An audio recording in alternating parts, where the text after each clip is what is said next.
Muito bem, irmãos, nós vamos começar o nosso culto presencial. Então, inicialmente, boa noite ou bom dia, né? Quando eu falei culto presencial, aí parece que eu a ideia de noite, né? Mas bom dia, irmãos, aqui também. Não posso esquecer de fazer menção aos irmãos que estão nos acompanhando em casa para esse culto de hoje. Graças a Deus, podemos começar mais um culto ao nosso Deus.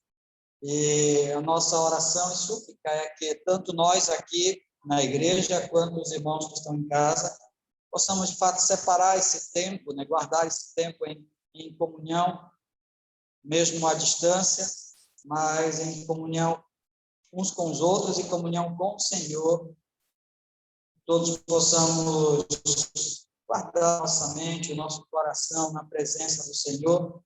Eu creio que, principalmente os irmãos que estão em casa, muitas vezes, devido às demandas, né, da casa, fica até mais difícil, mas que Deus abençoe para que os irmãos possam guardar esse tempo na sua presença mesmo, tá?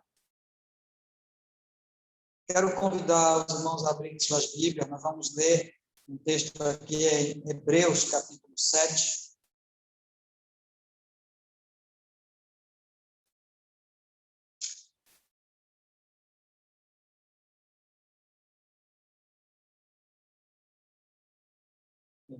Capítulo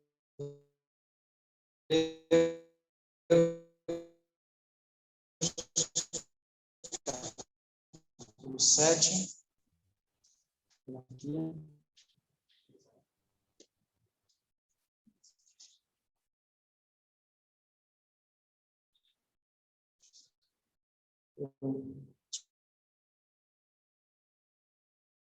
Marcado aqui, mas é o capítulo 7 que nós vamos ler.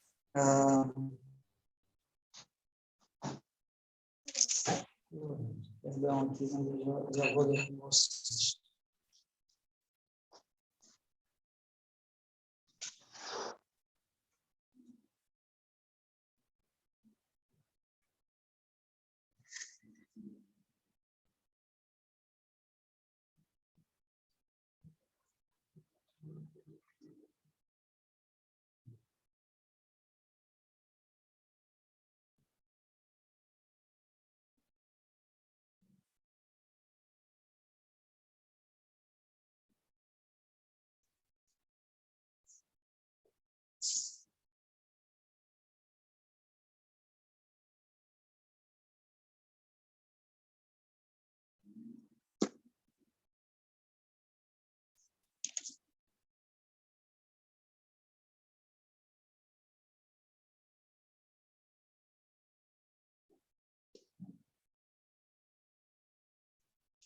Nós vamos ler a partir do versículo 20, a partir do versículo 20, que é um parágrafo total, parte final, então.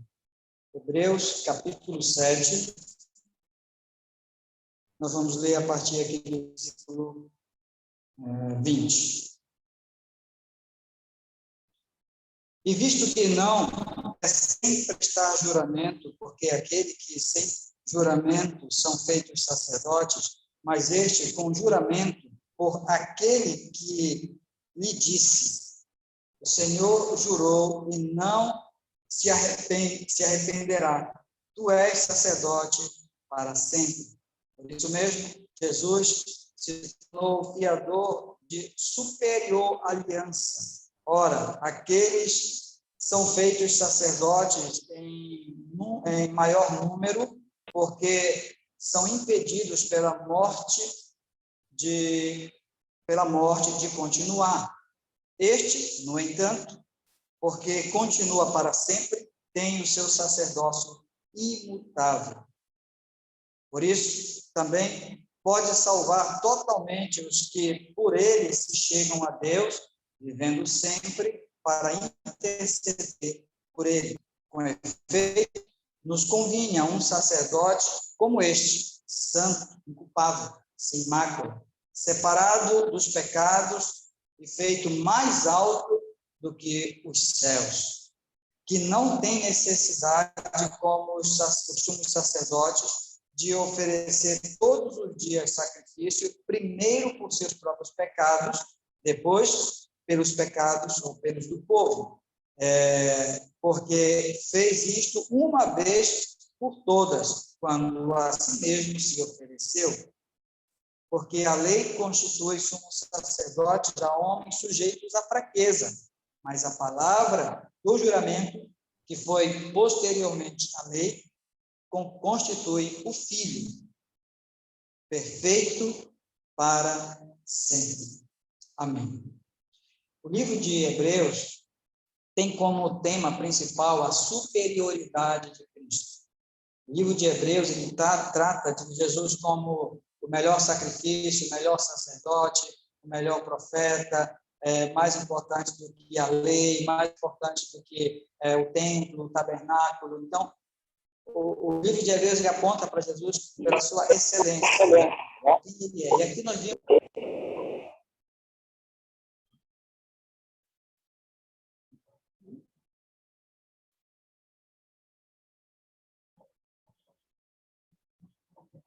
andar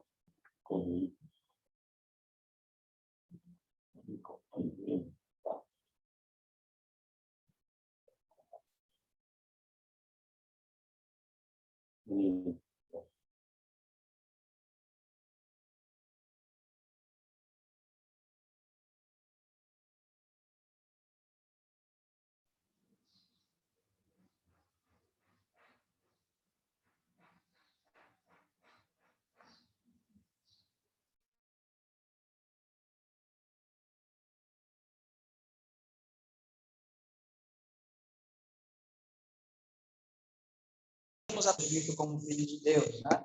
Mas ele é o Filho de Deus, o sacerdote para sempre. Aquele que, ao oferecer-se como sacrifício, não precisou e não precisamos mais que ofereçamos sacrifícios pelo pecado. Qual é, então, a nossa parte disso tudo? Confiar, crer, ter fé. E a fé, ela vem junto com uma outra palavrinha que está lá no nosso texto de Romanos, capítulo 1, versículo de 1 a 7, que estamos estudando. A fé, ela vem junto com a obediência. De formas que a obediência sem a fé é falha. A fé sem a obediência é falha. Interessante porque parece um paralelo do que Tiago, né? O apóstolo Tiago fala sobre a fé e as obras. E as obras são, de fato, a obediência, como nós vamos ver, talvez não hoje por causa do tempo, mas nós vamos ver esses primeiros versículos do primeiro capítulo de Romanos. Então, confiar em um Senhor que se sacrificou uma única vez, um sacrifício perfeito, não precisa mais de cordeiros sendo sacrificados pelo pecado. Né? Um sacerdote perfeito, que não morre, não precisa de sucessores, ele é o único sacerdote para sempre, é o Filho de Deus. Daqui a pouco também nós vamos ministrar a ceia, vamos celebrar a ceia, e nessa ceia nós vamos lembrar justamente desses fatos, dos fatos de que Jesus Cristo morreu uma única vez pelo pecado. Jesus Cristo intercede por nós, é o sumo sacerdote eterno. Vamos orar, Senhor. Santo Deus e Pai, muito obrigado, Senhor, pela Tua boa palavra, que move o nosso coração, move a nossa fé. E se não for assim, nós nos tornamos incrédulos. Por isso, Pai, nós pedimos que o Senhor abra nossos olhos, abra o nosso coração para a Tua boa palavra, para que através dela confiemos e firmemos a nossa esperança no Senhor. O Senhor que morreu por nós uma vez para sempre, não precisa de outros sacrifícios. O Senhor que é um sacerdote eterno, que não morre e não precisa de outros sucessores. Ajuda-nos, Pai, a confiarmos nessa verdade e assim depositarmos a nossa fé e depositarmos a nossa obediência no Senhor. Peço que o Senhor abençoe esta palavra e abençoe também esse nosso culto presencial, essa nossa EBD. Olha as crianças, os adolescentes, Pai. Olha cada um dos irmãos e irmãs, nós que estamos aqui na igreja. Olha os irmãos que estão em casa assistindo agora, Pai, participando conosco online. Meu Deus, também abençoa aqueles que poderão mais tarde assistir a essa gravação. Ó Deus, que o Senhor também abençoe para que eles tenham um tempo agradável também na presença do Senhor, em culto ao Senhor. Move então o nosso coração para perto de Ti. Guarda, Senhor, o nosso coração perto do Senhor. E ajuda-nos para que esse tempo aqui seja um tempo na Tua presença. Longe de nós, Senhor, as ansiedades, as demandas desta vida, mas que possamos guardar esse tempo na presença, de fato, do Senhor. Fica conosco. Em nome de Jesus. Amém. Amém.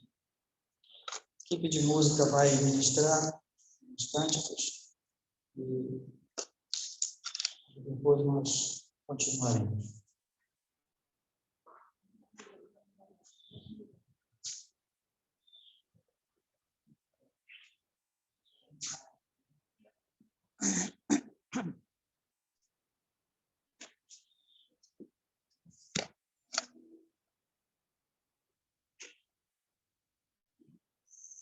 Bom dia, irmãos. Iniciar o nosso momento de louvor. Peço que vocês abram suas Bíblias, fazer uma leitura bem breve no Salmo 76. Quero ler com vocês do versículo 1 até o 9, para iniciarmos esse momento de louvor. Salmo 76. Convido também os nossos irmãos de casa, convido também a louvar conosco neste momento. Salmo 66. Vou ler aqui, tá? Na minha versão, vocês me acompanham. Clamai a Deus toda a terra, salmodiai a glória do seu nome, dai glórias ao seu louvor. Dizei a Deus, que tremendos são os teus feitos, pela grandeza do teu poder, a ti se mostram submissos os teus inimigos. Prostra-se toda a terra perante ti, canta salmo a ti, salmodia o teu nome. Vinde e vede as obras de Deus, tremendos feitos para os filhos dos homens. Convertei o mar em terra seca, atravessou o rio a pé, ali nos alegramos nele. Ele, em seu poder, governa eternamente. Os seus olhos vigiam as nações, não se exaltem os rebeldes. Bendizei, ó povo, nosso Deus. Fazei ouvir a voz do seu louvor, porque preserva com vida a nossa alma e não permite que nossos pés vacilem. Esse é o Deus que nós cantamos, né? Esse Deus que grandes coisas faz, como aqui diz no versículo 3. Que tremendos são os teus feitos pela grandeza do teu poder, e a ti se mostram submissos os teus inimigos. Louvemos, eu convido a igreja nesse momento para louvar esse Deus, como diz a canção que nós vamos entoar esse momento. Quão grande é o Senhor! Com certeza, Deus não só tem feito ainda grandes coisas nas nossas vidas, Ele vai continuar cuidando de nós. Eu convido a igreja a cantar esse Deus que merece ser louvado.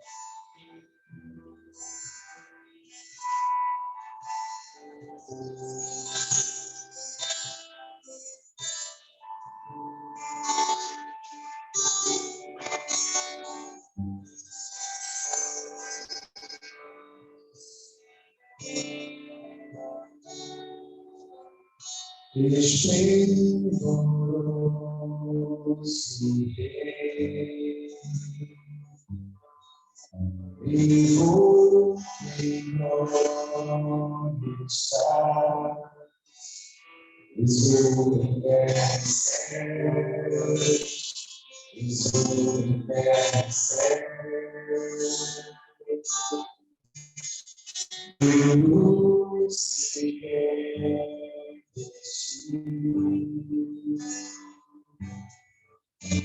escuridão fugir, busquem a sua voz, busquem a sua voz. Quão grande é o Senhor, quão grande é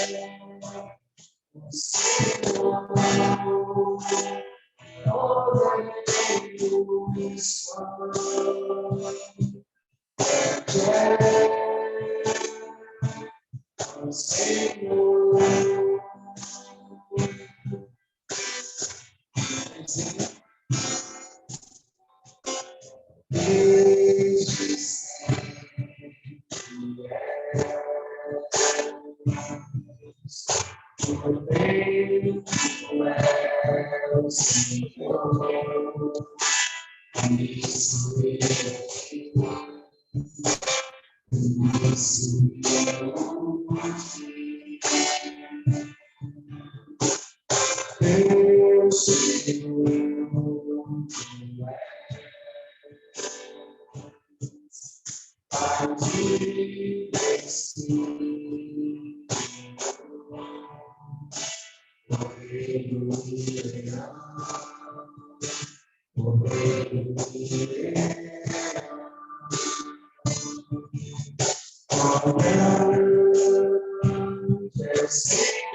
Obrigado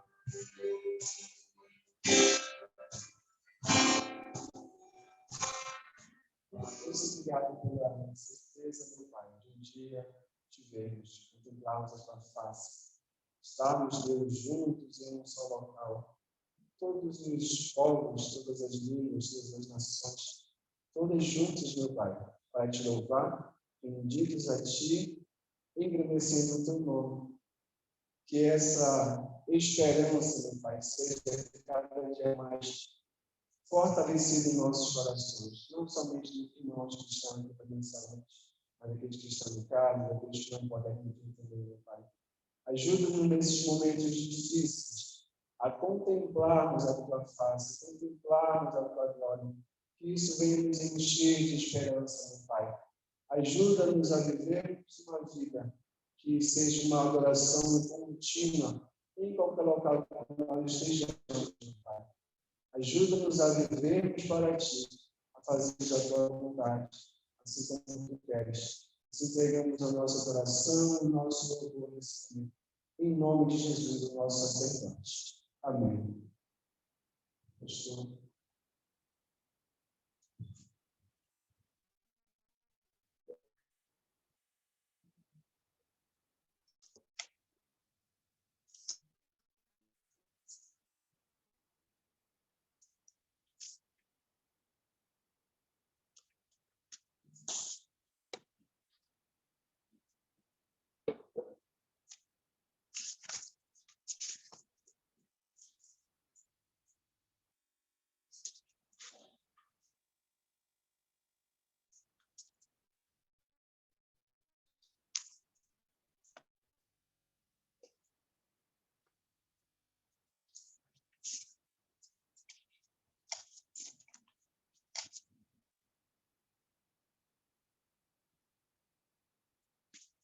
Seus vídeos aqui dentro do vídeo.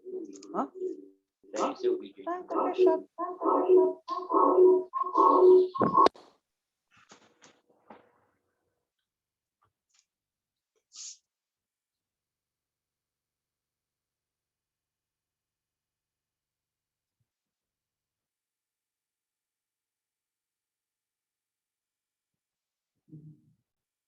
Bem, irmãos, vamos orar.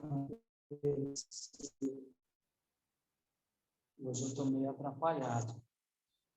Eu vou lá no meu escritório ver se eu encontro no estudo de hoje. Eu vou olhar mais uma vez aqui só.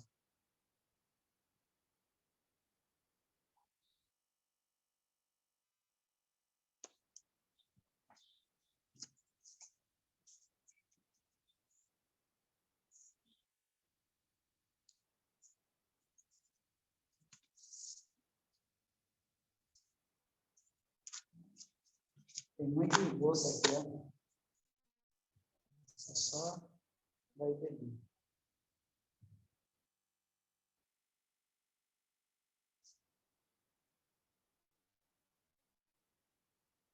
Dia 7/3.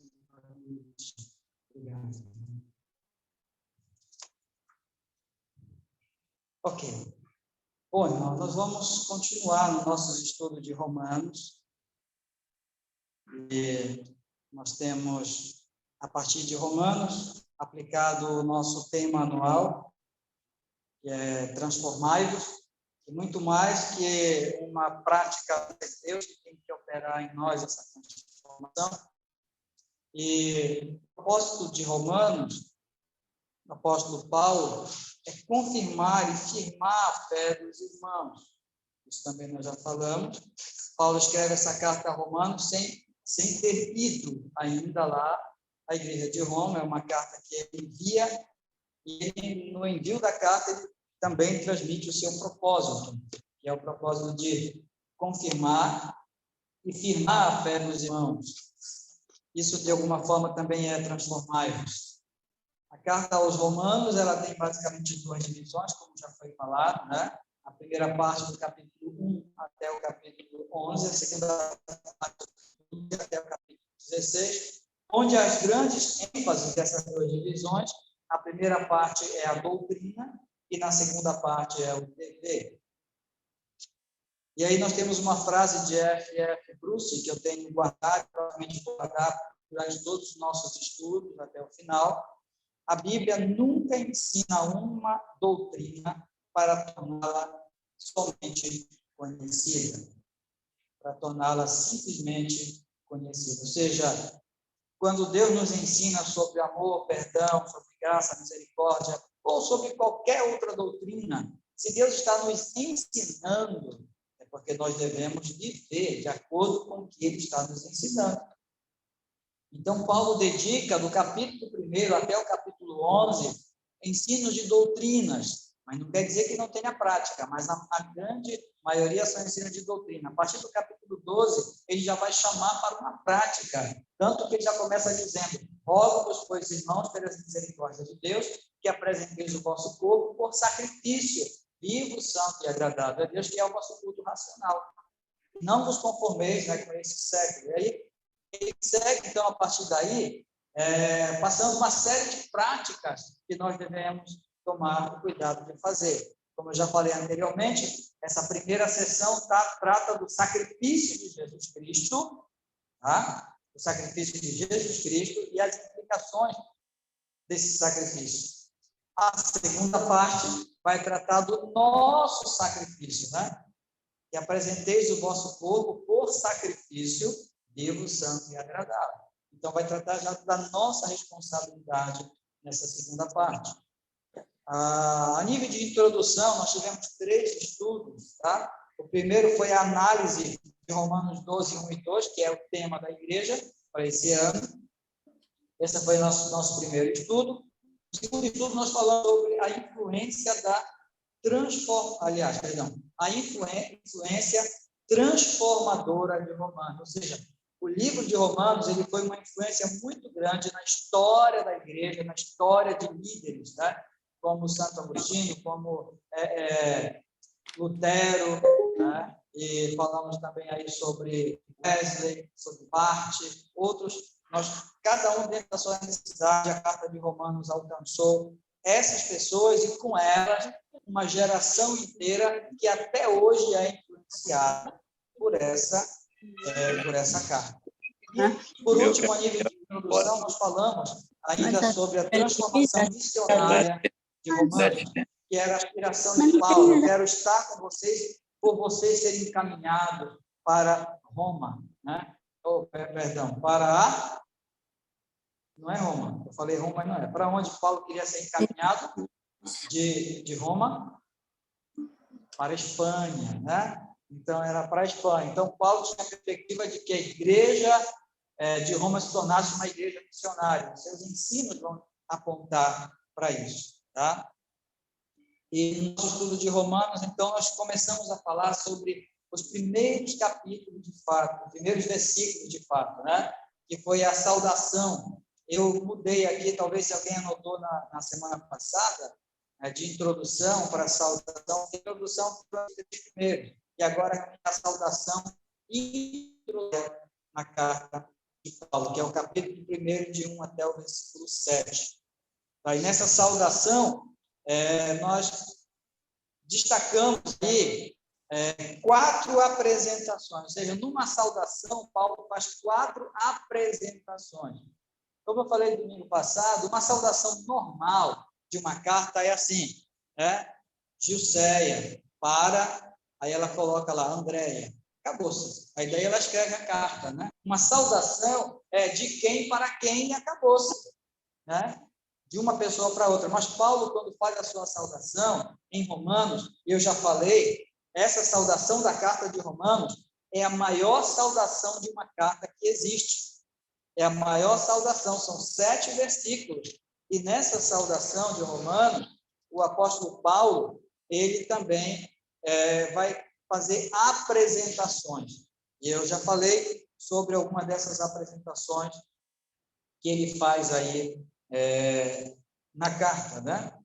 Você pode ver, então, aí na leitura do capítulo 1, versículo de 1 a 7. Não sei se vocês têm aí está aí, né?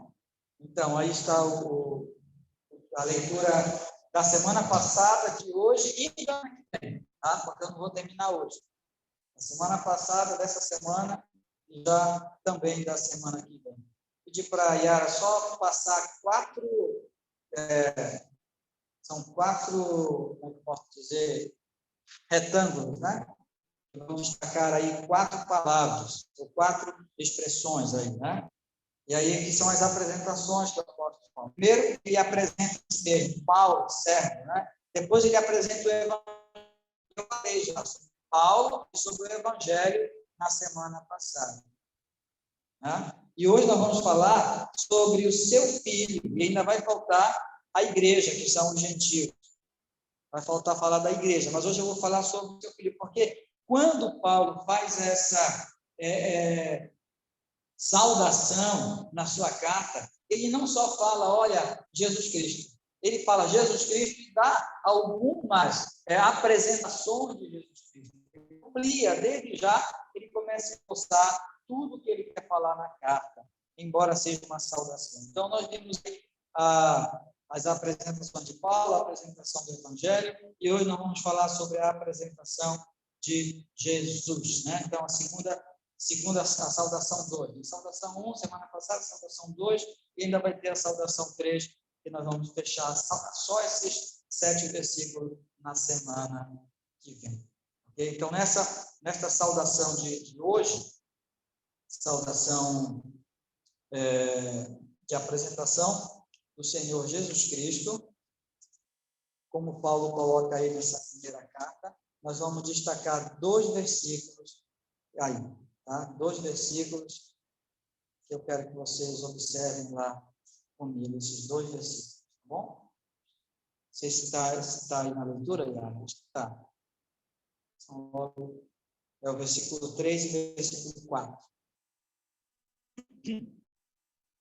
Pode projetar. Nós já vimos que Jesus é o âmbito do Evangelho. Quando eu falei sobre a apresentação do Evangelho, em um dos pontos do Evangelho, apareceu lá que Jesus é o centro do Evangelho, é o âmago do Evangelho. Então, Paulo já fala um pouco sobre Jesus. Mas aqui ele fala não sobre Jesus no Evangelho, mas sobre a pessoa de Jesus. Tá? Agora nós vamos ver a apresentação específica de Jesus. Então, veja comigo aí nesses 2 versículos. Romanos, capítulo 1, versículo 3 e versículo 4, diz assim: com respeito ao Filho, o qual, segundo a carne, veio da descendência de Davi, e foi designado Filho de Deus com poder, segundo o Espírito da santidade, pela ressurreição dos mortos, a saber, Jesus Cristo, nosso Senhor. Então, nossos 2 versículos a pessoa do Senhor Jesus Cristo, como Paulo apresenta aqui. Tem algumas tarjas que podem ser colocadas aí. São 3 tarjas.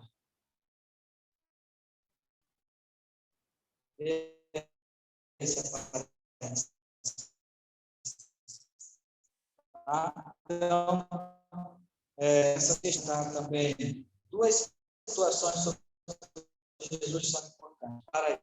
Então, com respeito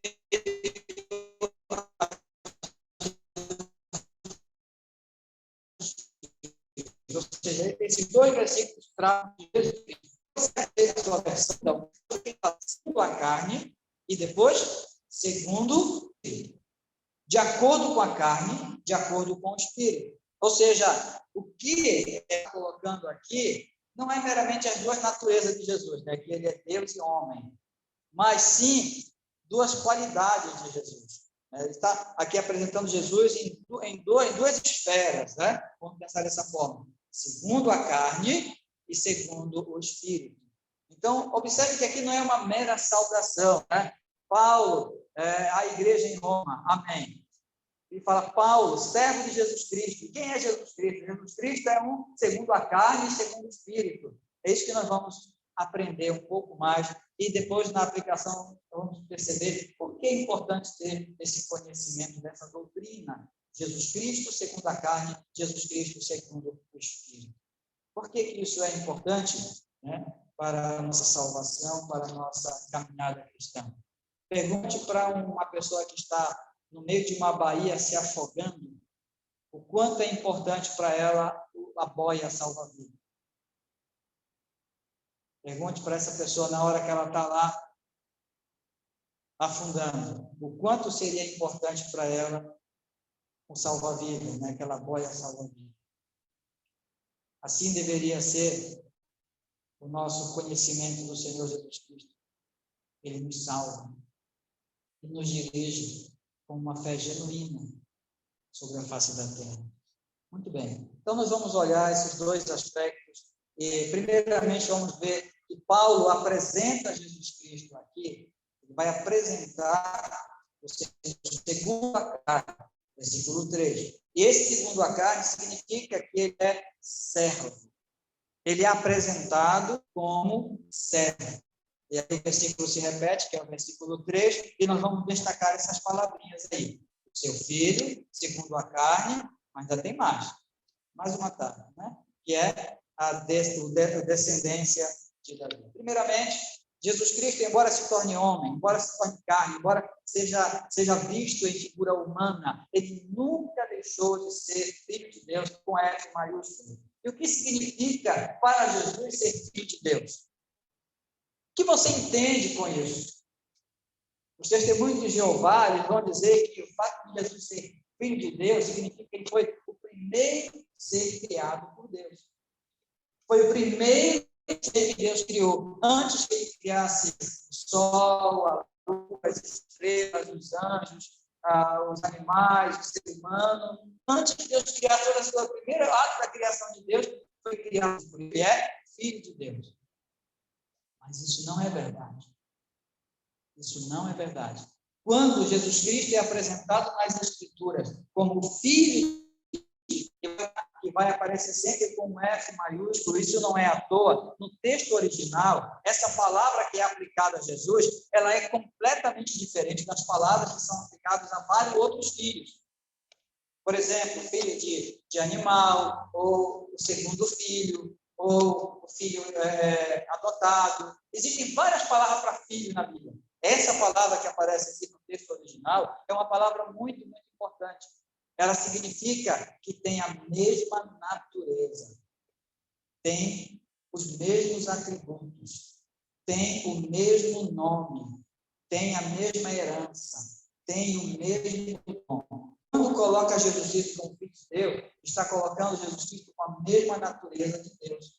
Significa que ele não é anjo, significa que ele não é ser humano, significa que ele não faz parte da criação, significa que ele tem a mesma natureza do Pai. Ele é coigual ao Pai. Ele está na Trindade, em pé de igualdade com o Pai e o Espírito. Eles são apenas um. Ele se apresenta como filho a este mundo porque ele é o nosso Salvador, enviado pela figura daquele que chama de Pai. E que, cumprindo a sua tarefa, ele consuma e entra, então, aquele que é o Espírito para agir convencendo e convertendo o homem ao Senhor Jesus Cristo. Então, a primeira compreensão que nós temos que ter é que, embora, como diz aqui, ele historicamente seja filho de Davi, mas ele é, antes de tudo isso, eterno, com a mesma natureza, com a mesma igualdade de Deus. Tem um estudo que eu não sei quanto nós vamos ter, mas são chamados os 7 sinais de Jesus no Evangelho de João. Junto com esse estudo, que é um estudo de discipulado, vem as histórias e tudo mais que João ensina sobre Jesus Cristo e sobre a nossa vida. E lá, nesses chamados 7 sinais, são 7 milagres. E cada um dos milagres de Jesus, e é interessante, observe bem isso, tá? Lá no Evangelho de João, os milagres de Jesus não são chamados de milagres, de prodígios, eles são chamados de sinais. O que é um sinal? O sinal é algo que indica algo. Uma placa de trânsito é um sinal, está indicando pare, ou só dobre à direita, né? Ou só dobre à esquerda, né? Ou não faça retorno. A placa é um sinal. E quando diz que os milagres de Jesus são sinais, quer dizer que, além de ele ter feito um milagre, significa alguma coisa, tem alguma lição importante. Por exemplo, quando ele transforma a água em vinho, o que significa isso? Além de ele ter suprido a necessidade de um noivo que ia passar por uma vergonha no casamento, Além disso, o que mais significa? Significa que ele tem poder sobre os elementos. Significa que ele pode criar. E significa que ele é Deus, na mesma qualidade do Pai, que simplesmente falou, haja luz, e houve luz. Então, os sinais mostram que Jesus, ele é Deus, ele é filho de Deus, porque tem a mesma natureza de Deus. A mesma natureza de Deus, em patamar igual a Deus, superior a toda a criação. E essa é uma doutrina muito importante que nós devemos conhecer e firmar no nosso coração. Então, antes de apresentar Jesus como servo, Paulo coloca ele aqui para que ninguém esqueça, ele é filho de Deus. Ele se tornou servo, ele veio, né? Ele esteve entre nós, como lá em Filipenses capítulo 2, se você quiser ler, eu não vou ler por causa do tempo, mas você pode ver, Filipenses capítulo 2, né? Que diz que, mesmo vivendo, né, no céu como Deus, não tomou como usurpação o ser igual a Deus. Antes, ele se humilhou, se tornou em figura humana, e se sujeitou até a morte, e morte de cruz. Ou seja, Paulo fala, olha, esse que morreu na cruz, ele é Deus. Ele é Deus. Ele veio do céu como Deus. Ele é Deus. Tá? E um texto muito importante também, que daqui com algum tempo eu vou colocar lá para a gente memorizar, não sei quando, que é um texto muito importante, também muito conhecido, por isso que é fácil, né? É bem conhecido, mas é muito importante, que fala sobre essa natureza de Jesus, né? Que é João capítulo 1, versículo 14, né? E vimos a sua glória, aliás, e o verbo se fez carne, habitou entre nós, né? E vimos a sua glória como do unigênito do Pai. Então, aqui nesse versículo de João, nós encontramos essas duas características de Jesus. Vimos a sua glória, mas ele habitou entre nós. Então, ou seja, Jesus glorioso, que foi transfigurado, eles viram, e também, ao mesmo tempo, um Jesus que teve fome, que chorou, o Jesus que se compadeceu e que derramou sangue na cruz. Vimos a sua glória, mas também o Verbo se tornou carne, se tornou um de nós. Então, nesse aspecto, é que nós temos que compreender a pessoa do nosso Senhor Jesus Cristo. Ele foi encarnado, segundo a carne. Diz no texto aí, que está até marcado, né? Segundo a carne. Ele é filho de Deus, mas ele esteve aqui. E segundo a carne, essa carne tem a ver com o corpo, né? Jesus não foi um espírito. Algumas religiões no mundo vão apontar para Jesus como um anjo, como um espírito, como alguém que desenvolveu uma habilidade, né? Que se tornou um espírito de luz, que se tornou uma quase divindade, assim como outros neste mundo, como Buda, como tantos outros, né? Também pelas suas devoções e tudo se tornaram, equiparam. Mas o Senhor Jesus não, ele foi um ser histórico. E isso vai aparecer nessa próxima característica dele, que ele é descendente de Davi. Jesus teve certidão de nascimento, ele teve documento, ele não era um espírito, ele tinha pai, ele tinha mãe. E é interessante observar esses dois aspectos, porque se você olhar no Evangelho de Mateus e no Evangelho de Lucas, você vai encontrar duas linhas de genealogia de Jesus. Às vezes, na primeira leitura, a gente diz, olha, a Bíblia está errada, ela se contradiz, porque aqui diz que Jesus tem um pai, aqui diz que Jesus teve outro pai, outras pessoas. Mas, na verdade, tanto Mateus quanto Lucas, eles estão mostrando duas linhagens de Jesus.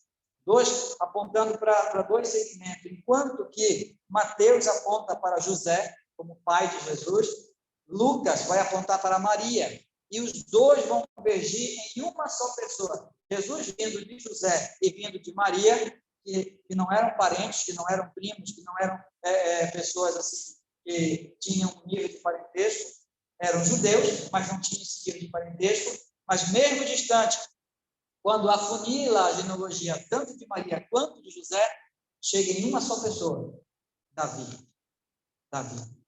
Então, Jesus Cristo, ele tem sim uma identidade, ele foi uma pessoa histórica. Joyce McDowell, que escreve um livro, Jesus Histórico. Foi um dos primeiros livros que eu li. A história de Joyce McDowell, para quem não conhece, tem aquele livro Márcio, um carpinteiro, o Jesus Histórico, Evidências que Existe no Veredito. Ele se especializou em cristologia. Ele era um universitário ateu que criticava os crentes, que zombava dos universitários que eram crentes. E como ele estudava na área de história, ele então resolveu fazer o seu trabalho de conclusão de curso, o seu TCC, com o seguinte tema: Jesus não existiu. E ele, então, para fazer o seu trabalho muito a sério, ele foi em grandes bibliotecas do mundo, foi lá na grande biblioteca de Londres pesquisar manuscrito, ele foi a fundo. E depois de ter estudado, pesquisado, analisado, escrito todo o seu trabalho, no final do curso, no final do trabalho dele, ele se converteu a Cristo. E a partir daí foi que ele escreveu o livro, Mais que um Carpinteiro. Mas Jesus, sim, foi um carpinteiro, uma figura histórica. Sim, há registros e há comprovações materiais da existência e da pessoa que foi Jesus. Basta ler Flávio Josefo e tantos outros escritos que têm sido descobertos recentemente. Jesus, então, ele é uma figura histórica. E nessa categoria, carne, né? Segundo a carne, descendência de Davi, ele se apresenta como servo. Ele se apresenta como servo. Ele veio para servir e não para ser servido. Os seus dias de carne, os seus dias sobre a face da terra foram todos dedicados à salvação, ao reino, a servir, a curar, a amar, a ensinar, a mostrar o caminho, a dar água da vida, a abrir olhos de cegos, não só no aspecto físico, mas também no aspecto espiritual. Ele veio, viveu neste mundo para servir, como nós queremos enfatizar e que você possa pontuar na sua Bíblia aí. João 1,14. Tá? Um texto muito importante para todo cristão, para toda a igreja, para todos nós aprendermos e memorizarmos. Paulo também vai apresentar o Senhor Jesus em uma outra sessão, não só segundo a carne, mas também segundo o Espírito. Segundo o Espírito. Só mencionando rapidamente sobre o segundo a carne, essa figura histórica de Jesus também foi uma figura profética, né? Tanto histórico quanto profético. Por quê? Porque na vida de Jesus ele cumpria as profecias. Ser descendente de Davi era uma exigência para que ele fosse reconhecido como Messias. E pelos dois lados ele era descendente de Davi. Pelos dois lados, José e Maria. Ele então cumpre as escrituras profeticamente. A segunda apresentação de Jesus que Paulo apresenta aí é o Jesus segundo o Espírito, que aí já não é mais o servo, já não é mais aquele carpinteiro, já não é aquele histórico, já não é aquele que veio cumprir profecias, mas agora é o Senhor, E ele começa essa sessão, né? Foi designado Filho de Deus. Então ele já começa lembrando de novo o que eu falei no início. Designado Filho de Deus. Ele foi feito, né? Ou reconhecido, melhor dizendo, né? Não ele se tornou, mas ele foi designado no sentido de que ele foi reconhecido. Todos aqueles que aceitam Jesus como Salvador, no ato de aceitá-lo pela fé, que na verdade nós já entendemos que não somos nós que aceitamos, né? Mas eu estou colocando essa expressão, na confissão da sua fé, ele está reconhecendo que Jesus é o Filho de Deus. Então, Jesus ele foi tornado Filho de Deus no momento em que ele é reconhecido Filho de Deus, porque, de fato, ele já é o Filho de Deus. Tá? Ele já é o Filho de Deus. Tornado Filho de Deus com poder. Essa palavra poderia ser traduzida o poderoso. Eu não sei se nas versões que vocês têm aí tem uma outra palavra para essa, com poder. E confesso que eu não olhei lá nas minhas versões esse texto, né? Eu vi algumas coisas só, mas eu não olhei essa palavra específica. Mas quando diz que ele se tornou filho de Deus com poder, essa palavra com poder significa poderoso. Poderoso. Não que ele recebeu algum poder, mas pelo seu poder ele ressuscitou. Pelo poder do Espírito, pelo poder do Pai, pelo seu poder ele ressuscitou. E ele, então, é o poderoso. Ele é o todo-poderoso. Ele tem todo o poder. O que seria todo o poder? O que é todo o poder? Nós temos todo o poder em algumas situações da nossa vida. Quando eu digo assim, olha, sei lá, esse celular é meu. Eu tenho todo o poder sobre ele. Né? Eu uso ele para ligar, para tirar foto, para pesquisar. Eu posso usar ele para acessar a internet. Eu posso usar ele para servir de peso em cima dos papéis, para o ventilador não espalhar os papéis. Ele é meu. Eu tenho poder sobre ele. Né? Aí você tem poder sobre outras coisas também. É meu. Essa camisa ela é minha, eu tenho poder sobre ela. Eu uso quando eu quero. Né? Eu coloco no guarda-roupa, eu estendo. Ela é minha. E aí nós temos domínio sobre algumas coisas que são nossas posses. Agora, quando nós olhamos para Jesus, a Bíblia diz que ele é todo-poderoso. O que significa isso? Em proporção a nós, não dá para imaginar. Porque eu posso até dizer, o celular é meu, mas eu não fiz, eu não criei, eu não conheço o sistema dele. Principalmente eu, né? O pessoal diz que nós somos colonizadores, né? Nós não somos nativos da internet. Né? Eu, minha cabeça branca aqui. Né? Nós apenas estamos tentando entrar nessa realidade da internet, realidade da tecnologia. Mas os nossos filhos, né? Eles já nasceram no meio, eles são nativos, né? Alguns dizem assim, são nativos, eles nasceram no meio da tecnologia. Mas eu que tenho certificado de datilografia, né? Tá lá, eu tenho certificado de datilografia. Eles não vão entender isso, né? Então tem uma vantagem também. Tinha que fazer prova lá. Tantas palavras em tantos minutos, senão reprovar. Né? Bom, tinha que fazer documentos sem olhar para o teclado. Né? Faz aí um ofício, né? Uma declaração, sem olhar para o teclado. Era tudo assim. Bem, o fato é que, quando nós pensamos em proporções, eu conheço muito pouco da tecnologia, de como foi feito, de onde foi feito, quantos materiais tem, que tipo de metal tem aí, né? Que tipo de conectores são usados aqui. Não sei como essa bateria foi condensada dessa forma, né? Tão minúscula para uma carga que, às vezes, dura um dia inteiro, pode até ir para outro dia. Eu não sei, eu não conheço. Mas é meu. Eu posso bater foto, posso usar como peso de papel, alguma coisa, faço o que eu quiser.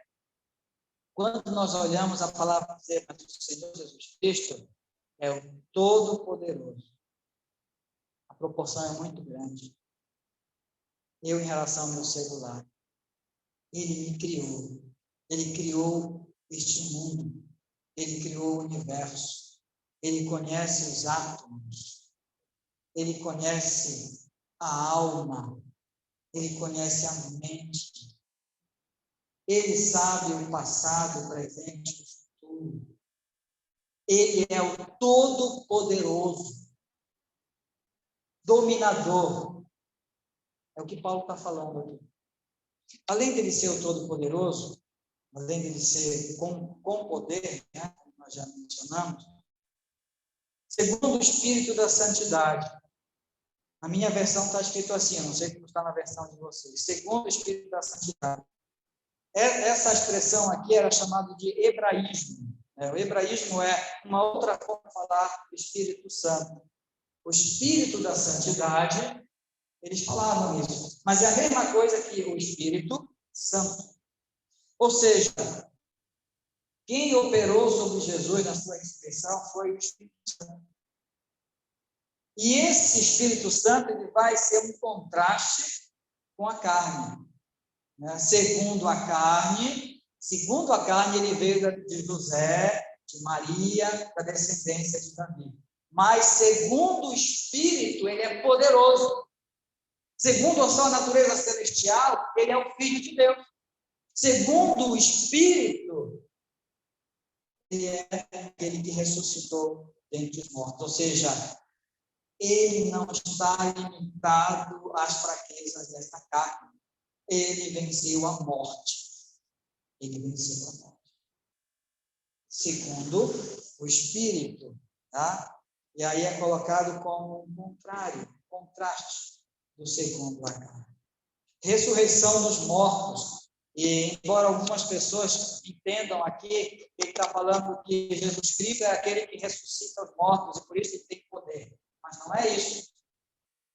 A ressurreição dos mortos significa que Jesus Cristo ressuscitou dos mortos poderosamente. Ele ressuscitou dos mortos. Está falando da sua ressurreição, porque a ressurreição de Jesus, ela sim é poderosa. E aqui está até menosprezando a ressurreição de Lázaro, a ressurreição da filha de Jairo, porque não foi uma ressurreição poderosa. Como é que pode? A gente não consegue, no nosso dia, a gente ora para que Deus cure, né? Agora, orar para que Deus ressuscite. E aí, nem é poderoso. Poderoso é ressuscitar da forma como Jesus ressuscitou. E aí, tem um ensino muito importante para nós. Porque esse poder que ressuscitou a Jesus, ele vai operar nas nossas vidas. Seja quando nós formos transformados, ou se ele nos ressuscitar dentre os mortos. Mas ele vai operar nas nossas vidas um dia. Guardemos essa esperança. Um dia, o poder que trouxe Jesus dos mortos vai operar nesse nosso corpo. Vai operar na nossa vida. E não é o poder que ressuscitou Lázaro. E não é o poder que ressuscitou a filha de Jairo. É o poder que ressuscitou Jesus. E qual é a diferença desses dois poderes? Porque Lázaro morreu de novo. A filha de Jairo morreu de novo. Mas Jesus, como nós lemos lá em Hebreus, ele ressuscitou e é um sacerdote vivo para sempre. Vivo para sempre. Nós também seremos transformados, seremos ressuscitados, e nessa ressurreição nós teremos um corpo glorificado, com um poder ao ponto de podermos viver para sempre no céu, para sempre na eternidade. Nunca mais veremos a palavra morte. Nunca mais veremos a morte, porque é um poder de Deus que ressuscitou a Jesus. E a Bíblia diz que ele é a primícia dos que dormem.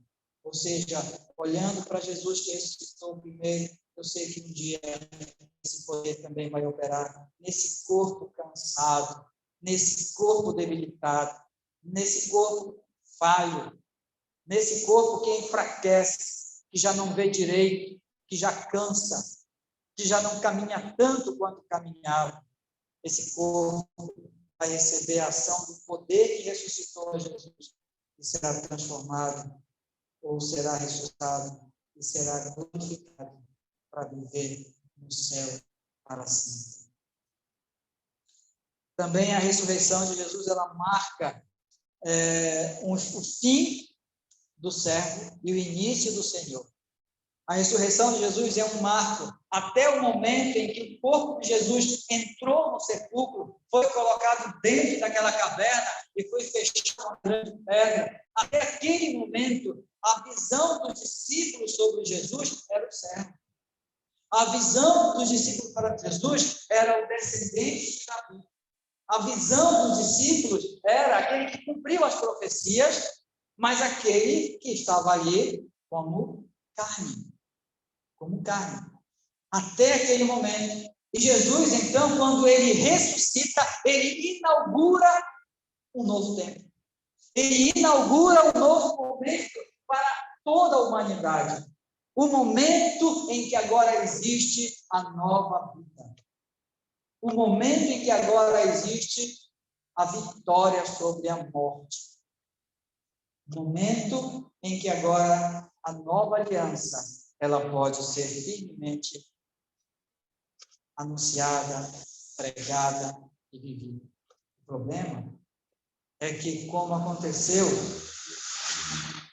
com os discípulos lá no caminho de Emaús, eles continuavam vendo Jesus como Jesus histórico, vendo Jesus como Jesus da carne, vendo Jesus como Jesus do servo. Jesus estava do lado deles, caminhando, e eles não conseguiam perceber. E enquanto iam, Jesus falou-lhes.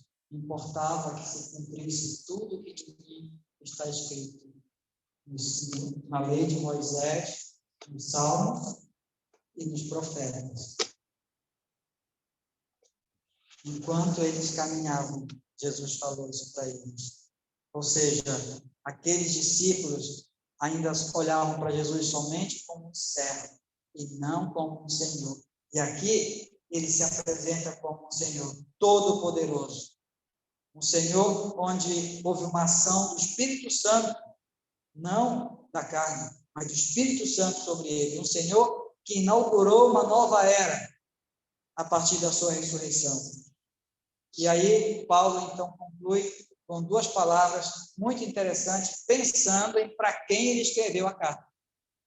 Vocês estão lembrando que isso aqui é apenas Paulo, apóstolo, servo de Jesus, que prega o evangelho aos irmãos em Roma. É apenas o quê? A saudação inicial, não é isso? Então, Paulo está saudando uma igreja. E na saudação a essa igreja, nesse final dessa saudação, aí olhando para a apresentação de Jesus no final do versículo 4, ele diz, a saber, Jesus Cristo, nosso Salvador. Ele coloca dois nomes aí para Jesus. E para aquela igreja em Roma, isso tinha um sentido muito especial, e deve ter para nós hoje também. Jesus Cristo, nosso Senhor. O que significa isso? Quando o nome aparece Jesus ou Cristo, ou Jesus Cristo, era uma palavra direcionada aos crentes judeus. Porque a palavra Cristo significa o Messias, o prometido. E aí Paulo já está nessa introdução dizendo aqui, olha, ele é descendente de Davi, ele veio segundo a carne, nós vimos ele em carne, vimos ele na sua glória. Ele é todo poderoso, nós vimos o seu poder. Ele foi gerado pelo Espírito Santo e ele ressuscitou dentre os mortos. Ele está aqui apresentando Jesus e diz, sabe quem é esse ele? É judeu. Esse ele é o Messias. É Jesus Cristo. É Jesus, o homem, que é o nome de documento dele, né? Jesus é o nome comum, né? Era o nome de registro, é o nome comum, Jesus. Cristo é o nome profético, é o Messias prometido. Então, Paulo está dizendo para os crentes judeus, esse que eu estou falando aqui, ele é o Messias prometido. E logo em seguida ele fala, nosso Senhor. Para quem ele está dirigindo essa palavra? No texto original, Kyrios. E só tinha uma pessoa que podia ser chamada de Kyrios. Senhor, era o imperador romano, que se apresentava como um Deus, digno de adoração, que era levado em procissão pelos soldados romanos. Era o Kyrios. É esta palavra pela qual os cristãos da igreja primitiva eram levados à fogueira, eram levados para os leões, porque eles diziam, quem é o Kyrios?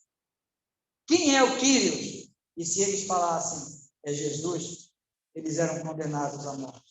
Eles tinham que falar que é o imperador, é o Kyrios. E aí, quando Paulo, na sua saudação, coloca aqui para os irmãos, a igreja lá em Roma, ele fala, nosso Kyrios, nosso Senhor.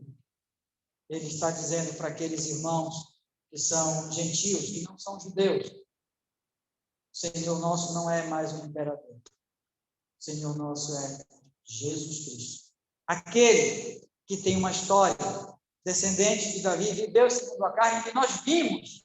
Aquele que é todo-poderoso, Filho de Deus, através do Espírito Santo, que ressuscitou, rompendo os grilhões da morte, e que é a nossa esperança de vida eterna. Ele é o nosso Kyrios. Ele é o nosso Senhor. Então, nessa pequena saudação introdutória, Paulo já passa para a igreja de Roma algumas apresentações. Quem é Paulo? O que é o Evangelho? E quem é Jesus? Falta uma que nós vamos compartilhar na próxima semana. Vamos a algumas aplicações para encerrarmos.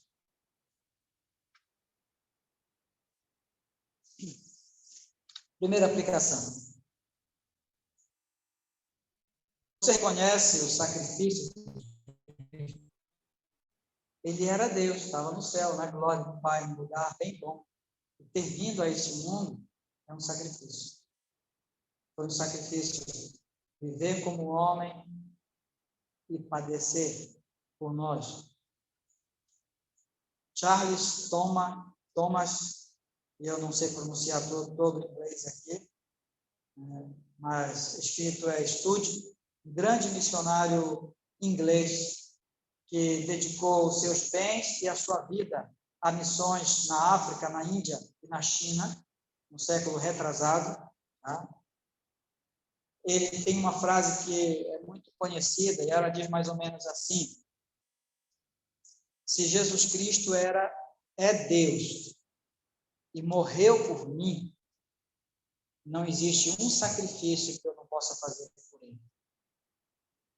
Ou seja, aquele homem, ele se dedicou a Deus de uma forma total.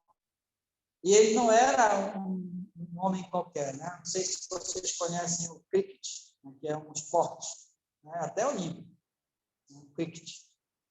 Ele é um dos inventores do cricket. Então, ele jogava, ele criou as regras. E ele era um homem inteligente, um homem muito importante, mas quando ele se deparou com o que Jesus fez por ele, como ele se tornou servo, como ele se tornou uma figura humana, como ele se tornou carne, como ele se tornou uma figura histórica, como ele deixou a sua glória e falou, esse Deus fez tudo isso por mim. Não existe nada que seja muito grande que eu não possa fazer por ele. E ele então dedicou toda a sua vida a partir do reconhecimento do sacrifício de Jesus. Segunda aplicação. É importante Jesus cumprir as Escrituras. Você acha que o fato de Paulo colocar aqui que Jesus era descendente de Davi, ou seja, de Maria, de José, ele cumpriu as Escrituras? Será que isso é importante para a nossa fé? O fato de Jesus ter cumprido as Escrituras? Talvez para a gente aqui isso não faça muito sentido, mas pergunta para um judeu se é importante para ele aceitar Jesus ter cumprido as Escrituras. Um judeu só vai aceitar Jesus como Salvador quando ele perceber que Jesus é o Messias, que cumpriu as Escrituras. E nós, às vezes, nem nos importamos com o fato de que Jesus, do seu nascimento até a sua ressurreição, tudo estava escrito acerca dele, né? No livro de Moisés, nos Salmos e nos profetas, e ele cumpriu as Escrituras. Mas isso sabe por quê, irmãos? Para a gente não é importante isso, muitas vezes? Porque o valor que nós damos para conhecer Jesus, saber, aprender, é o valor que nós damos para o próprio Senhor Jesus. Então, cabe aqui uma análise da minha própria vida. O quanto eu tenho me dedicado em conhecer o meu Senhor. O quanto eu tenho me dedicado a aprender do meu Senhor. O quanto é importante Jesus ter cumprido as Escrituras. Terceiro, qual a importância de Jesus ser uma cura histórica? Você já imaginou na sua vida? Jesus viveu neste mundo, né? Jesus comeu neste mundo. Jesus caminhou neste mundo. Que importância isso tem para a minha vida hoje? Se você for ler Hebreus, né, que diz que ele se compadece de nós porque ele viveu como um de nós. É muito maravilhoso saber que nós temos um Deus que sabe o que é ser humano, que sabe o que é chorar, sofrer, se alegrar, o que é padecer. Então, o fato de Jesus ter sido uma figura histórica nos aproxima dele, tá? Nos identifica com ele. E a história da humanidade não é a sua história, sabia disso? A história da humanidade não é a história do rei, não é a história do presidente, não é a história do militar, não é a história do atleta mais importante. A história da humanidade é a história de Jesus. Ele é o centro da história. Em que ano nós estamos? 2021. Né? Mas o mundo tem 2021 anos? Não, porque nós contamos de Jesus para cá e de Jesus para lá. A história da humanidade é a história de Jesus. Não é a história de ninguém mais. Ele é o centro da história. E é importante porque nós não colocamos Jesus na história da nossa vida. Você pensa que você faz isso, né? Eu vou trazer Jesus para dentro da minha vida. Jesus, ele faz parte da história da humanidade. A sua escolha, na verdade, é: eu vou fazer parte da história de Jesus na humanidade. Essa é a sua decisão. Eu vou fazer parte da história de Jesus. Eu vou seguir os passos de Jesus. Eu vou viver de acordo com o ensinamento de Jesus. Eu vou entrar na história de Jesus. Entrar na história de Jesus. Observe que a genealogia não é Jesus entrando na história dessas pessoas, mas são essas pessoas entrando na história de Jesus.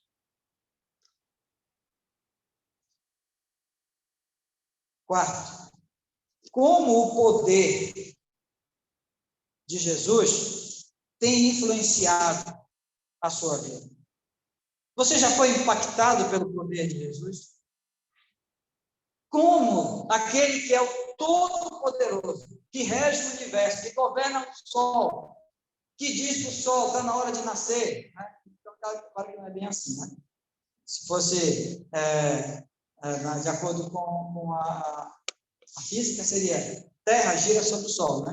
Mas eu falo nessa expressão que nós entendemos. Bem, Deus, Senhor Jesus Cristo, Todo-Poderoso, que influência esse poder tem tido na sua vida? Deus tem ingerido, tem agido, tem operado, tem suprido, livrado, conduzido seus passos, dirigido suas palavras, dirigido sua mente. Como o poder desse Todo-Poderoso tem agido na sua vida? Ou você está alheio ao domínio, ao poder de Deus?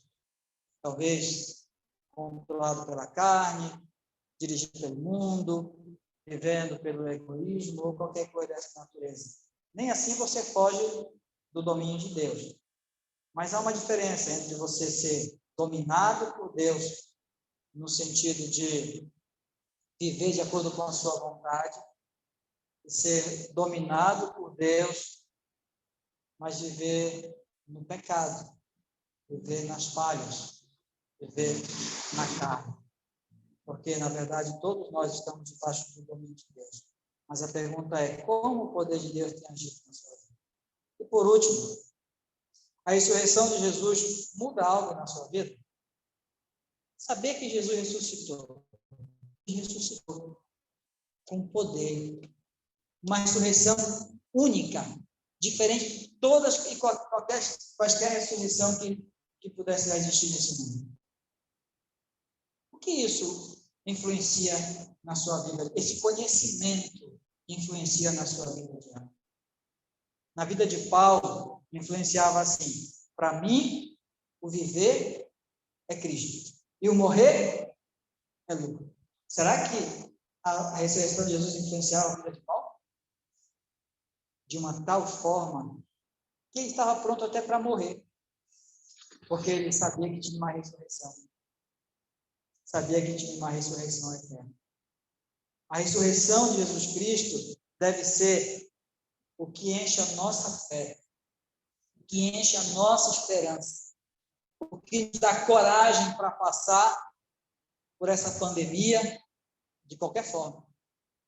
A ressurreição de Jesus é o maior poder de Deus que já se viu sobre a face da terra.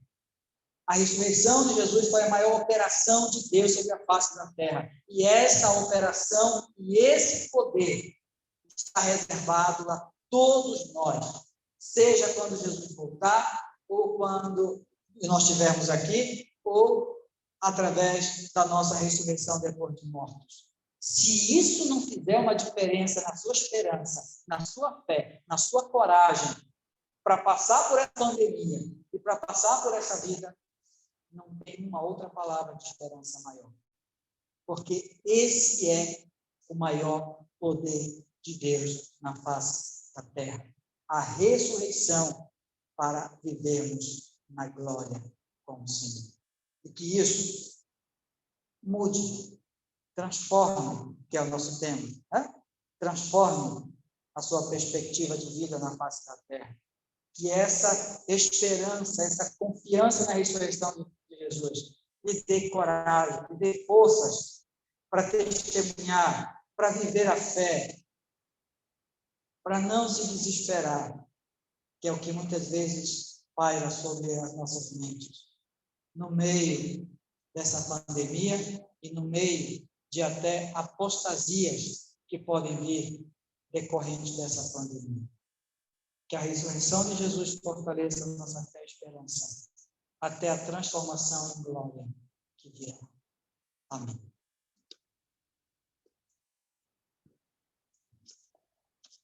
Bem, nós vamos passar agora a celebração da ceia.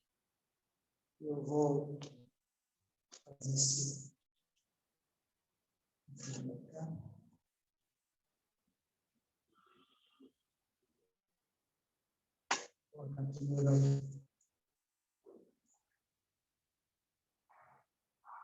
Então, irmãos, nós queremos fazer sobre essa mesma perspectiva do caminho, né? O pão significa o quê? Qual é o simbolismo do pão? O corpo do nosso Senhor, né? O corpo. E qual é o simbolismo do cálice? O sangue do nosso Senhor. E esse simbolismo nos remete ao sacrifício daquele que veio em carne, daquele que é descendente de Davi. Né? Esse simbolismo nos faz lembrar do sacrifício do nosso Senhor, daquele que é servo. Porém, por outro lado, ao celebrarmos a ceia, nós estamos lembrando do sacrifício, lembrando da sua morte, lembrando o quanto isso é importante na nossa vida. Mas ao fazermos isso, nós também estamos fazendo na perspectiva de que ele vai voltar, na perspectiva de onde ele está, na perspectiva de quem ele é, na perspectiva de que um dia nós seremos transformados. Então, esta celebração é um fortalecimento da nossa fé e esperança enquanto nós aguardamos a volta do Senhor. Enquanto nós não conseguimos ver esse Deus poderoso, ver esse Deus glorificado, nós fazemos isso, alimentando nossa fé e esperança. E aguardamos o dia em que ele vai se manifestar, em que nós o veremos face a face.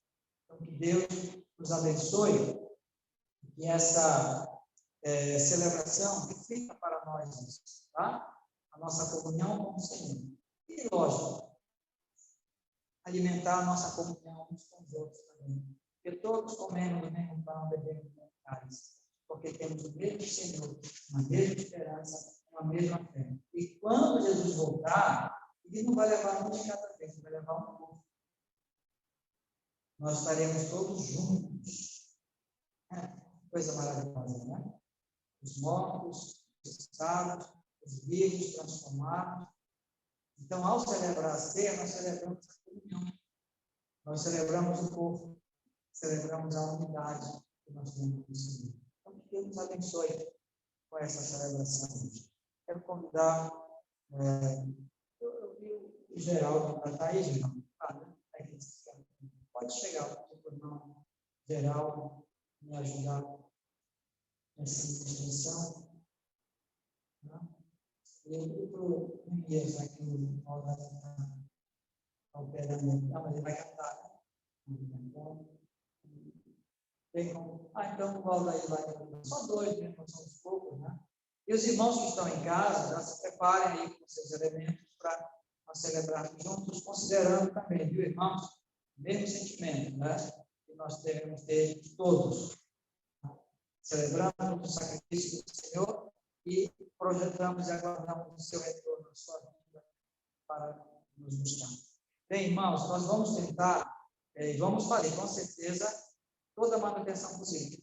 Geral, eu acho que se você esterilizar a mão com álcool, eu acho que não precisa, né, usar, basta esterilizar a mão dos irmãos aí, bastante, usando a máscara, e aí vocês vão poder, então, distribuir os elementos. Eu vou fazer apenas a oração aqui. Nós iremos, então, distribuir todos os elementos que você recebe, guarda, os seus irmãos que estão em casa, aguardem para que celebremos juntos, tá?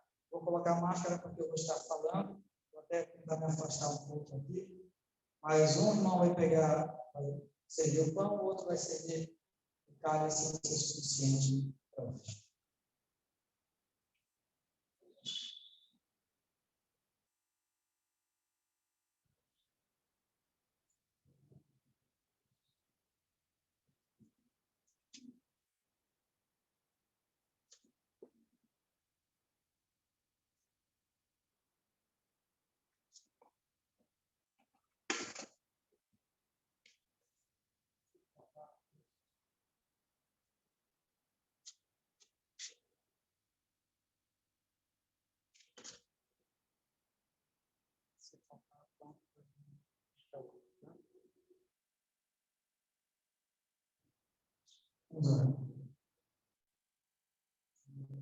Obrigado, Senhor Deus, por Jesus Cristo, nosso Salvador. E pela fé, nós temos toda a compreensão do seu sacrifício real, que morreu na cruz por nós, deu seu corpo, verteu o seu sangue. Mas também é maravilhoso saber que, historicamente, isso é reconhecido, o sacrifício do Senhor. Filho de José e Maria, descendente de Davi, nosso Salvador, nosso servo, que veio para mostrar todo o amor do Pai. Os discípulos viram que o Senhor foi o Verbo que se tornou carne, e que também o Senhor tinha a glória do unigênito do Pai. Louvado seja o teu nome. Agora, Pai, não só lembrando do teu sacrifício pelo pão e pelo cálice, mas alimentando nossa fé e esperança, nós queremos lembrar que um dia o Senhor virá nos buscar. E o maior poder que já existiu na face da terra, ele vai operar novamente, ressuscitando os mortos que são salvos do Senhor e transformando os vivos que estiverem naqueles dias. Um poder que esse mundo nunca viu, a não ser na tua ressurreição. Vai operar novamente. Estaremos transformados em glória. Estaremos para sempre com o Senhor. Ao celebrarmos, Senhor, coloca no nosso coração, na nossa mente, essa convicção, essa esperança. Em nome de Jesus. Amém.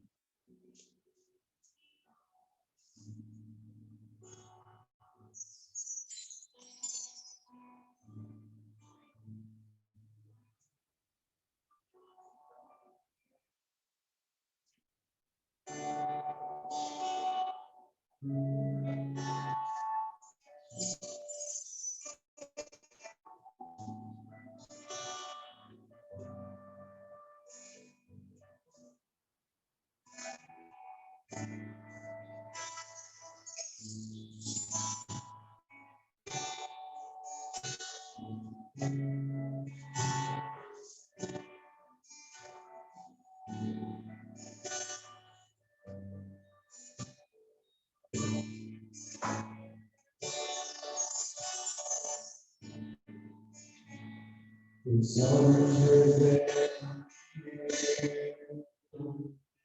nada posso esconder, e não sou nada sem ti. Confia, Senhor, tudo sabes de mim, quando sondas meu coração, e tudo podes ver dentro de mim. Leva a vida a uma soledade, e quando me sondas, nada posso dar. Sei que a tua fidelidade leva a vida mais além, e eu posso imaginar.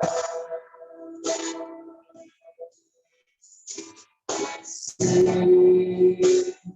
que eu posso brincar, e os teus olhos sorriem, e enchem da tua paz. Meu Deus, teus olhos.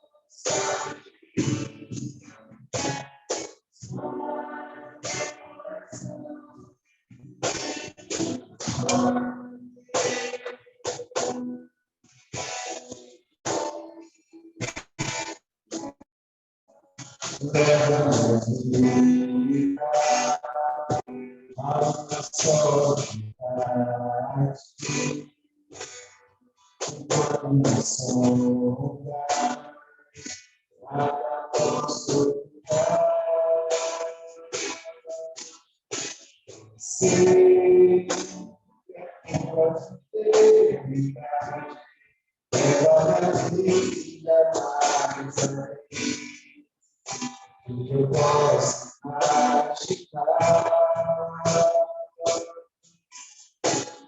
Sei que não posso negar, e os teus olhos sorriem, e enchem da tua paz, e os teus olhos sorriem, e enchem da tua paz.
Bem, irmãos, todos aqui, os que estão em casa, espero que consigam me ouvir, devido a não estar usando o microfone agora. Mas, segundo a orientação que Deus, o Senhor Jesus, deu ao apóstolo Paulo, e Paulo, naturalmente, à igreja em Corinto, e hoje a nós, diz assim a palavra do Senhor sobre a ceia. Porque eu recebi do Senhor que também vos entreguei.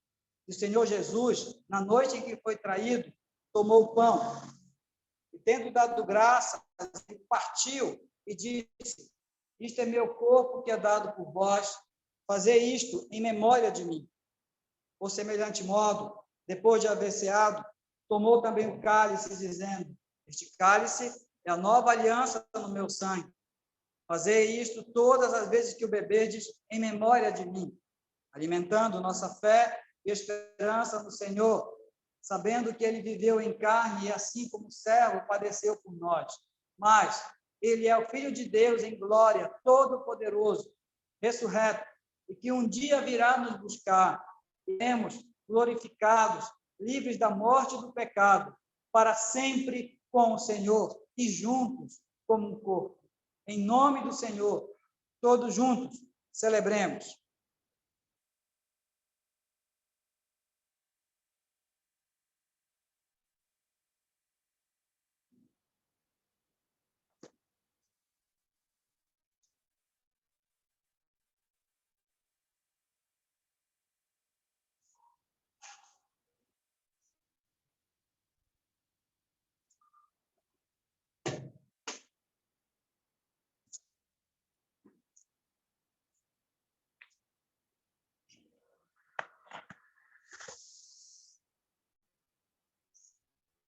Senhor, nosso Deus e nosso Pai, obrigado por podermos alimentar nossa fé e esperança no Senhor, através dessa administração, lembrar do teu sacrifício na cruz por nós, e o quanto isso nos rendeu em perdão de pecado que, ó Deus, perturbava a nossa mente, nos rendeu, ó Deus, em paz com o Senhor, que é mais importante, porque é uma paz que o mundo não pode dar.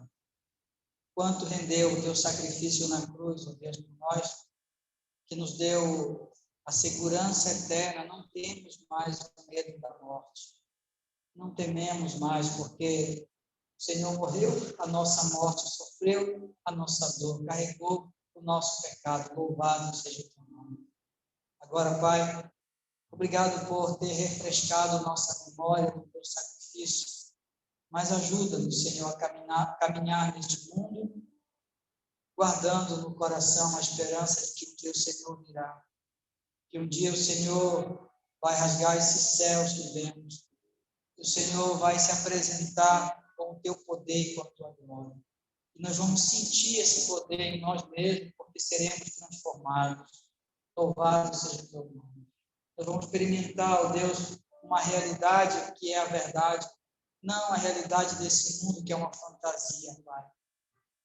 Pai, quanto somos limitados, Senhor, quanto somos limitados em nossa mente, em nosso coração, quanto precisamos da Tua palavra, o quanto precisamos conhecer o Senhor, o quanto precisamos aprender de Ti, o quanto nós carecemos, ó Deus, nos afastar deste mundo, como o Senhor mesmo nos ensina, que não nos devemos conformar com este século, o quanto precisamos que o Senhor nos transforme, ó Deus, molde o nosso caráter, o nosso coração, para termos coragem de enfrentar o pecado, para termos coragem, Senhor, de dizer não à injustiça, à maldade, de dizer não, ó Deus, à carne, ao poder da carne que é terrível, Senhor, de renunciarmos, ó Deus, o bem-estar deste mundo em favor, Senhor, de um testemunho para que vejam as nossas boas obras e glorifiquem o Senhor que está nos céus. Louvado seja o teu nome. Ajuda-nos, ó Deus, nesse tempo tão ruim, nesse tempo tão terrível, Senhor, em que estamos vivendo. E sei que é pela tua soberana vontade. Muitas coisas nós não conseguimos entender, Senhor. Muitas coisas nós temos dificuldade de aceitar, Senhor. Mas ajuda-nos, Deus, a não negarmos a fé, não negarmos o teu nome. Ajuda-nos, Senhor, a nos apegarmos a Ti a cada dia, a cada instante. E estar, ó Deus, na comunhão, estar, ó Deus, frente à ceia do Senhor, estar, ó Pai, frente à Tua palavra. Não tem preço, não tem, ó Deus, nada mais importante para nós. O Senhor é a nossa preciosidade. Louvado e agradecido seja o nome do Senhor. Obrigado, Pai, por esse tempo. Continua conosco. Em nome de Jesus. Amém. Amém. Bem, nós já estamos concluindo o nosso culto. Louvamos a Deus por ter os irmãos aqui, os irmãos também que estão em casa. E vamos ainda, nesse dia que é um dia também, que nós não queremos esquecer das nossas irmãs. E alguém não esqueceu, não fui eu, não. Eu esqueci. Mas o nosso grupo de homens, né, a nossa liderança, lembraram, né, desse início de mês de março, Dia da Mulher, né? E tem uma homenagem que elas prepararam para vocês, viu, irmãos? Então, nós vamos encerrar esse nosso culto dominical com essa homenagem que os homens estão trazendo para as irmãs, tá? E já com esse encerramento nós fechamos. Os irmãos que trouxeram seus dízimos, suas ofertas, lembrando que hoje é domingo missionário, né? Pode colocar lá no gasofilácio, e quem não trouxe e quiser ofertar para missões, ou dar o seu dízimo, ou outras ofertas, é só acionar aí o nosso irmão Aldair, que ele vai, como nós dizemos, galopando, né? Com seu cavalo branco até a sua casa, e então você pode dar a sua oferta e ele está autorizado para receber, tá bom? Então, encerramos aqui à noite, às 18 horas, pelo Zoom, o nosso culto de missões, culto missionário, tá? Então, que Deus nos dê recurso, né? Celular, computador, internet, que Deus nos ajude a participarmos desse culto à noite também. Muito obrigado. Eu não falei os aniversariantes da semana, né? Porque até hoje tem bolo hoje também, né? Já está aí, né? É aquela velha história, está aqui atrás de mim, né? Aquela velha história. Eu sei que hoje é a irmã Tereza, né? Então, eu vou cobrar. Nós tivemos a irmã Chiquinho, a irmã Beth, então vamos fazer menção desses irmãos. Vamos fazer mais uma oração e depois, então, a gente assiste aí a homenagem dos homens. Vamos orar. Obrigado, Senhor, por esse tempo juntos. Agradecemos. Agradecemos também porque o Senhor, que é o Criador, o doador da vida e o sustentador das nossas vidas, o Senhor tem abençoado esses nossos irmãos com mais um ano de vida. O Senhor tem renovado esta semana e nós agradecemos ao Senhor. São preciosos para nós também, Pai. Muito obrigado pela vida do irmão Chiquinho, pela vida da irmã Beth, pela vida da irmã Tereza. Ó Deus, abençoa esses irmãos, abençoa seus planos, abençoa, Senhor, seus trabalhos, abençoa a sua saúde, Pai, abençoa a sua família. Ó Deus, cuida de cada um. E que esse ano que eles ganharam do Senhor, que eles vivam na presença do Senhor, segundo a tua vontade. Abençoa o nosso almoço, a nossa tarde, e motiva o nosso coração para mais tarde estarmos juntos no culto na presença do Senhor. Em nome de Jesus, Pai. Amém.